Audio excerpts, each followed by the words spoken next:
Hello, everybody, and welcome. Happy Monday. I am here with Ametis Bassir, and she is an eating disorder therapist, and she's going to talk to us about stress eating. This is something that I just hear everybody talking about. Mhm. I have been eating so much, or why am I snacking so much, or I'm stress eating, or pretty much I'm just eating and sleeping, or just some variation of that. So I thought it would be good to talk to you today and get some advice on how we can cope. Yeah, I know this has been just a really struggle for everybody. Yeah, yeah. So thank you for coming to talk to us today. So let's start with the first question, and that is just why can't I stop stress eating right now? What's going on? Yeah. Well, just to kind of give some education on this is your body's meant to really handle anxiety and stress as a natural part of our development. The only time that's really challenging is when we're faced with continuous challenges and we don't have relief between the stressors. So, we've got COVID happening, maybe we have some financial struggles, we've got family issues. So we've got all these layers on top of each other, and our body has a hard time really kind of holding all of that at one time. So it really makes a lot of sense that your body's response is wanting to soothe and calm your nervous system. And one of those ways to do that is through food, because it does create a dopamine response in your brain. Hmm. So that can be one way for you to kind of decompress maybe in that moment, have a snack, maybe have a drink, and you feel soothed, and it's an immediate response that can happen. So it makes a lot of sense just biologically. Right, it is very immediate, and it activates that relaxation response, right? That rest Mhm. and digest. Exactly, right. And that's kind of what your body's really looking for when it's dealing with anxiety and stress. It wants a relief, it wants that kind of break so that your central nervous system can go down, and that your frontal lobe can kind of come forward and make decision making that's a little bit more difficult when your kind of amygdala is firing and it's like, I don't know what to do. This is a crisis. I got to go into fight or flight. And we just need to take care of that. One of those ways can be stress eating. Yeah, it's just kind of a way of calming the body back down. Mm-hmm. I think Exactly. I'm always reminded about babies, right? They're crying, Mm-hmm. seem really stressed, and then as soon as they get their food, they're like, seems so cute All good. immediately. It's a Yeah. pretty immediate reaction. Yes, it So is. it's Mm-hmm. probably it's the same with adults, basically, right? Yeah, yeah. I mean, literally our bodies don't really change much. I mean, if we do a kind of stress mode, I think about Maslow's hierarchy of needs. I'm sure a lot of people have seen that. It's kind of the big triangle, and always at the bottom is physical safety, and then food and water and that sort of thing. So when we get into a situation like we're in now, we're kind of in a crisis, and it makes sense that when our basic needs are maybe scarcity fears come up or they're Mhm. at risk, it's like, I need to make sure I have that. So it's also kind of a survival instinct that we have naturally as humans and animals. Yeah, that's a really good point because it's one of those basic needs and it's something that Mhm. we have control over versus Yeah. there's so many things that we don't have control over. So that makes sense too. Yeah. Yeah. Hmm. Hmm. For sure. Yeah. A lot. It sounds like I'm sure there's a lot of different things that combine together. Yeah, for sure. It's never usually just kind of one thing. If we think about any sort of anomaly in our world, it's never Hmm. just one thing. It's always a layer. It's always a couple of different things that might be happening at the same time. Yeah.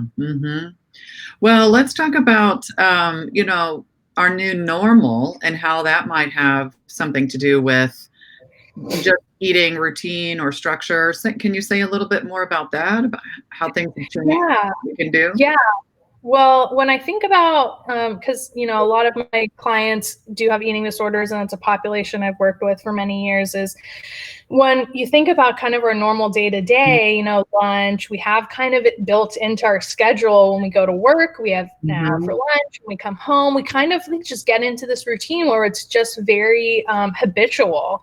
And when Mhm. we're forced into a situation like we are now, where we have to create our own structure, create our own routine, work schedule, it can get kind of messy because, access to food is right down the corner, right around, our office. And it's easy to just say, oh, okay, I've got a break. I'm a little stressed. Let me just kind of go get something to eat really quick and kind of soothe the body again. We can also sleep in, and that creates, now I've missed breakfast, and now it's 11:30. It's almost lunch, but I haven't had breakfast. So now, kind of what do I do? And that throws off the rest of the whole day. And so it can be really uncomfortable for people who get into a schedule of eating to kind of readjust that and be really kind of realistic to whatever your lifestyle is now in the midst of what's happening. And just creating, again, a very similar schedule to how you would a normal day. So if you wake up late, maybe you have your breakfast at noon, and that means that you have lunch maybe at like 2:30 or 3, and which means you have dinner at like 6:30 or 7. Like you can just push it back, and there's nothing wrong with that. As long as you're kind of staying consistent and just making sure that your body's nourished and well hydrated, that might just look different for everybody. Yeah, so it's really about creating a new routine or a new structure, right? Yeah, And exactly. And you want to have some decent type of meal, I guess, every 2 to 5 hours, somewhere in that range, right? Yeah. Usually, I always say for clients about 3 to 4. That's what's kind of what I've learned through years. But if you need it, and something I really like about like intuitive eating principles, which I do a lot with clients, is that it really helps you to kind of stay in your body. Part of the routine is like your physical body kind of knows, like if you get that experience when you're driving to work and you drive and then you kind of don't realize you got there, but you did. And it's kind of that muscle memory of like, you just know exactly how to go. Right. It's automatic. It's very similar, like with what's going on. It's like your body kind of gets into a rhythm of eating at a certain time. And so let's say you sleep in at breakfast and then you wake up and maybe you're not immediately hungry because, you were kind of 2 hours ago, but you were sleeping. And so you wake up and it might throw it off. But once you get back into a rhythm, your body gets that muscle memory again of like, okay, now this is the new normal. And this is okay, I get it. We're on board. And there's something about getting onto that routine that then can prevent the snack eating or the stress eating, right? Because you're probably meal hungry versus snack hungry at different, at every 3 to 4 hours or so, right? Something like that. Exactly. Yeah. So if you're pretty consistently, meeting your meals and eating adequately, you might need a snack just to kind of hold you over, right? You might need it to just hold you over for dinner. Maybe you're cooking dinner and in the middle of it, you're like, gosh, I can't wait. It's like, hey, just have just something to snack on a little bit, just to hold you over for dinner. It's coming right up. And so that idea of just being consistent keeps your body in that rhythm of, okay, I know when I'm going to eat. I know when I'm going to be fed. So I don't get into that feeling of starvation, that mode that our bodies get into. Again, that survival instinct that comes through when it's not sure when we're going to eat. And that might cause some of the stress eating and the like scarcity feeling of like, oh gosh, like I need to eat something right now because I'm so hungry. But so we have stress that we're coping with just from our lives, right? That we talked about in the beginning that we're all very familiar with. But you also just described another type of stress that our bodies could be experiencing that's a little bit more behind the scenes. Maybe it's a little more subconscious, right? Can you say a little bit more about that? Absolutely. So I saw a good meme on Instagram, I think recently, and I think it describes it really well, which is, that feeling of when, everybody's rushing to the grocery store to get, food, supplies, all this stuff. That is the exact same experience your body has when it's like, where's food? The same panicky feeling you got at the grocery store is like, where's the toilet paper? I don't have any. Right. Like, oh my God, panic, hectic, and let's run to go get it. That's the exact same. That's how your body's feeling when it's not getting nourished properly and consistently and knows, okay, it's about 3 hours. I'm starting to feel physical hunger in my body. Okay, it's time to have something. let me get it back to satiety. And so your body's really feeling that same amount of stress and panic when it's like, oh no, I don't know when I'm going to get fed next. Gotcha. So it's like that primal hunger experience of, Exactly. so Yeah. I'm sure a lot of us are impacted by that just with the change in our Yeah. routines because we just have to adapt to a new routine. And depending on your situation, that might look different. I mean, if you're chasing kids or if you're working differently or Oh, um, yeah. just establishing that Mhm. pattern. So that's Exactly. interesting. I think what you're saying is establishing that pattern helps calm sort of that part of our brain that is outside of our control, but might also be stressed and Yeah. creating some of the stress eating as well. Yeah. A lot of my clients know it's kind of called lizard brain or, Mhm. reptile brain. It's like that part of us that's just so instinctual at a basic level that when we get off a schedule, even thinking about just regular kind of anxieties of like, oh no, Right. I missed the bus. And it's like that Mhm. dropping feeling of like, oh no, now what do I need to do? It's the hectic, like when am I going to get fed? When am I going to have food? It's the same feeling, but it's just really kind of locked in the back of our brain and we're not kind of in control of thinking about it or not thinking about it. It just happens. And it's a way to protect us and keep us safe. And it's our body's natural way of making sure that Yeah. we're healthy, that Right. we are That doing we the get our work. needs, yeah, that we get our needs met, right? Exactly. Hmm. Mhm. Well, you said something else that was really interesting about scarcity, which Hmm. I think is very literal. I mean, people have had that experience of going to the grocery store and seeing the empty shelves or going Hmm. online and things not being available. I mean, I know I've had that experience. So, Hmm. can you talk a little bit about the impact of scarcity on our brain and how that might contribute to stress eating? Yes. So, like I kind of mentioned before, that feeling of, scarcity in our brain when it revolves around food is that our bodies always want to be able to have enough, right, to function at an appropriate level. And that looks very differently for everybody, Hmm. very different. Hmm. So, we all have a certain kind of threshold where we thrive, where we do our best, we can function, we can use all of our kind of brain and it's functioning all of our organs. And so we want, and our bodies will, fight for Yeah. that, Hmm. fight to get to that place. And some people call it, set point where you're fighting for that line. And when you get into a place of scarcity or fear, right, that I don't have enough or I don't have what I need, or maybe I don't have the kind of foods that I prefer, right? Right.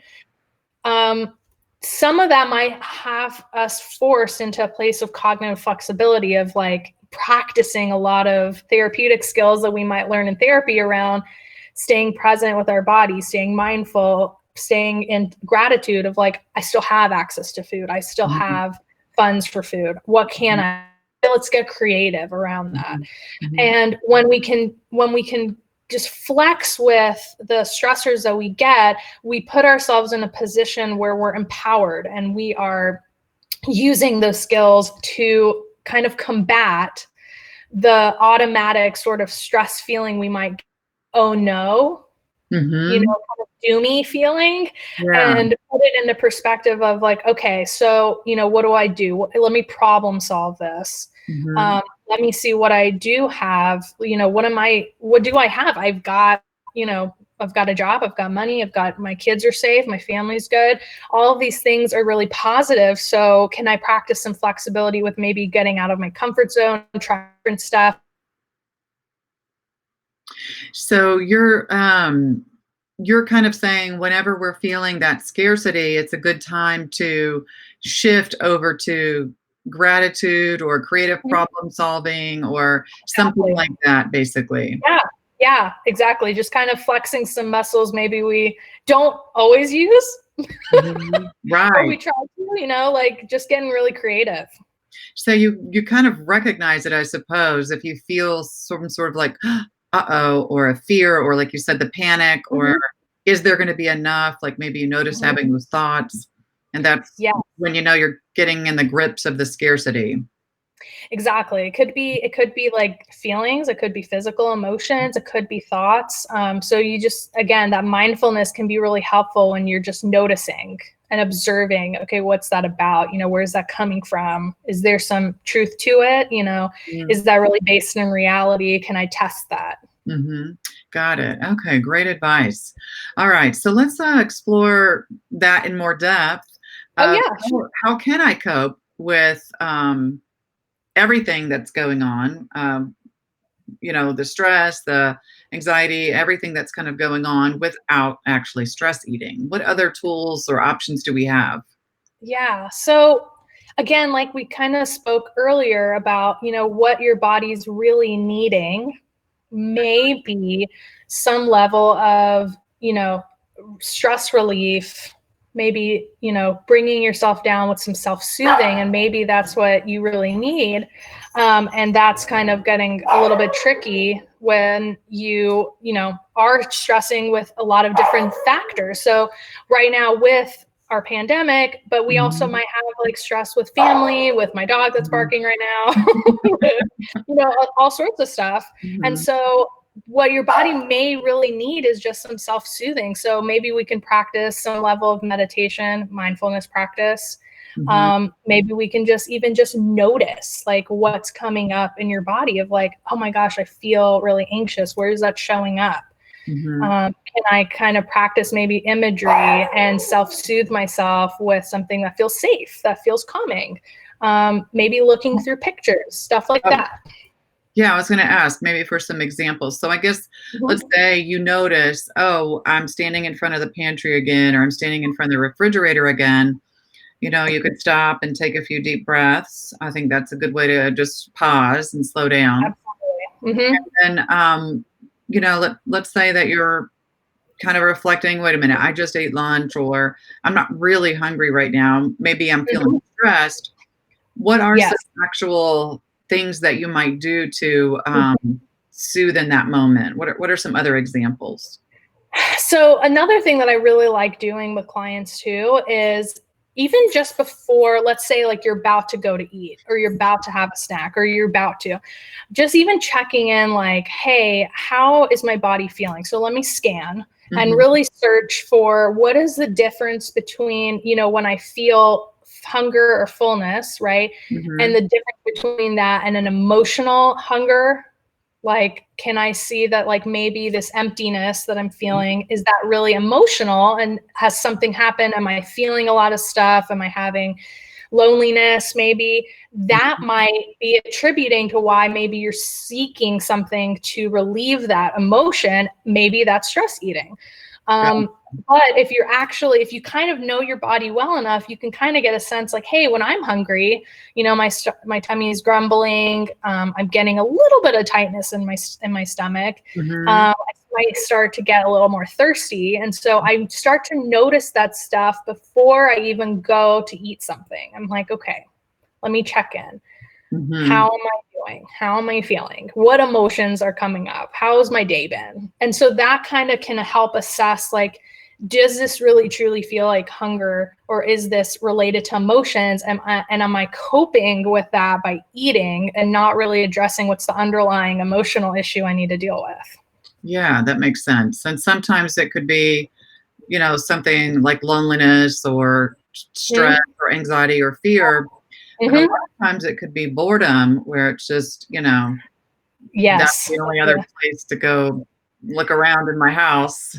Yeah, right. And, I like using a feeling wheel with a lot of clients. So if you guys maybe like don't quite know what that feeling is, and we might say something like sad or bored. It's like, okay, Mhm. well, like let's get to a maybe even deeper layer emotion, a Mhm. nuanced feeling of what, because maybe that'll help to Mhm. identify, okay, if I'm bored, um, because I'm just passive, I'm not connected, and maybe that's why I'm bored. And if I'm not connected, what's that about? Because if I'm eating, that's kind of creating a disconnect from my body again if I'm coping with emotions through food Mhm. and not coping with them through skills. Um, and so kind of thinking about where the nuanced feelings are can be a little bit more helpful. If you're feeling like, oh, I'm just sad. It's like, okay, well, like, let's get a little bit deeper, because that might help for you to really understand why it is like I'm heading to the pantry right now and I'm bored. It's like, okay, well, we have a lot of time on our hands these days. So sure, that could be true, but we're just also kind of reality testing. And that's another coping skill I like using with clients, is like really checking the facts, right? That could be checking our body, our emotions, when did I last eat? If it was an hour ago, okay, did I eat enough? Did I actually meet my satiety level? Or, could there be another reason why I'm like kind of reaching for something again?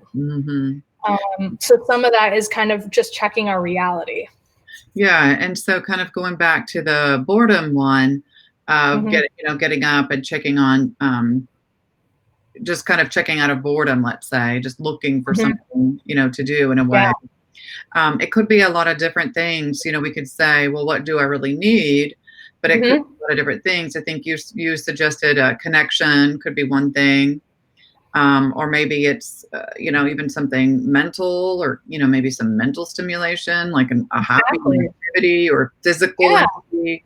And sometimes I feel, especially with sitting in front of the computer all the time, that there's kind of like an energy that needs to get out. Yes. And you would get it out by chewing, for sure. But maybe I just need to stretch, or maybe maybe there's another way to get that stimulation, so to speak. Yeah. So one thing that came to mind was just joyful movement, like just moving your body can be really helpful. Taking a walk, walking your dog, going to the park, just some sort of like joyful movement that brings you happiness. Another thing that came to mind too is purpose. I think a lot of us might be challenged in that area right now of like, what are my goals? What's my purpose? And that could really get me into a place where like I'm bored, I'm just kind of doing day-to-day stuff and doing my work, but nothing feels like really exciting. So maybe this is a time to kind of make some lists, make something like, let me goal set. What am I really looking to? Because I've been talking with clients a lot on, why are we waiting? Why are you waiting? Just do it now. Take action now, because we have control over that, what you do today or right now. So it's sort of finding out what I do have control over today, taking action on that. And it might not be as big and bold or socially, whatever that I would want, but there's probably something that I could do versus waiting. Absolutely. You can, and it can be as simple as just, I don't know, making a list, making some goals, a sheet for that. It could be, cracking open the book. I'm definitely struggling with that. That's on my to-do list of things to do. And I'm just like really struggling to like go just open the first page. And maybe that's just like, that's something I could take action on, is like just literally going to the book, opening it up. And if I don't decide to read it, okay, but I've taken a step in the direction to starting it. Yeah, it's kind of like physics. Once the ball starts to roll down the mountain. Yeah, you've got the momentum picking up. Yeah, exactly. That's all you kind of need, is just like that empowerment of like, okay, I did that. I took action on that. That normally will increase our desire to keep going. Yeah. Okay, great. So just to kind of summarize, it sounds like a good strategy is to just notice as soon as you have the urge. You get up and go hunting around in the pantry or the fridge or whatever. But notice as soon as you have that urge, take a few deep breaths and pause, and then just check in, like I think you said, doing a body scan. Scanning your body and checking in to notice maybe what you're feeling, what physical sensations. I know maybe if my stomach is growling, then that's a pretty good sign that it's mealtime, right? Or I have a lot of tension, and that's a good sign that I'm stressed, and I might need to just stretch versus chew. Yeah, exactly. Yeah, you know your body better than anybody else. So you're the expert on what's what. Right. Yeah, that's really good advice. Thank you so much. Yeah, that's awesome. So anything else you'd like to share with people today? I think a lot of, Yeah. I would just say, like, I think this has been a really big struggle for all of us. And I think a big Mhm. practice is just the self-compassion piece. We didn't touch on that, but Good point. another good way to kind of cope with it is like just a lot of compassion of like, I'm doing my best. I'm Mhm. doing the best I can. And a lot of that positive affirmation can be helpful to kind of bring yourself down and give yourself credit. You are trying your best every day. And so that's just being able to recognize that and tell yourself that. Yeah, that's a really good point. I mean, at the end of the day, like based on what you talked about with stress and how the body responds to stress, and how food is a great soother of it. Actually, it's very effective. Mhm. At the end of the day, everybody is just coping Yep, and finding exactly. ways to cope. Mhm. Yep, Yeah. that's exactly right. So just give yourself some self-love, self-compassion today. That's maybe a task for everyone, including myself. Yeah. Yes, I think we could all use more of that. That's for sure. Yeah. Yeah. Well, thank you so much, Amethyst. Oh, Um, yeah. and if anybody, if you're struggling with anything, we are available for online therapy right now. Staying Yes, we safe. sure are. That's right. So feel free to give us a call at 832-559-2622 to schedule a free consult, or you can find us online at edenscounseling.com. Thank you so much. Thanks, y'all. All right. Y'all have a great day. Bye.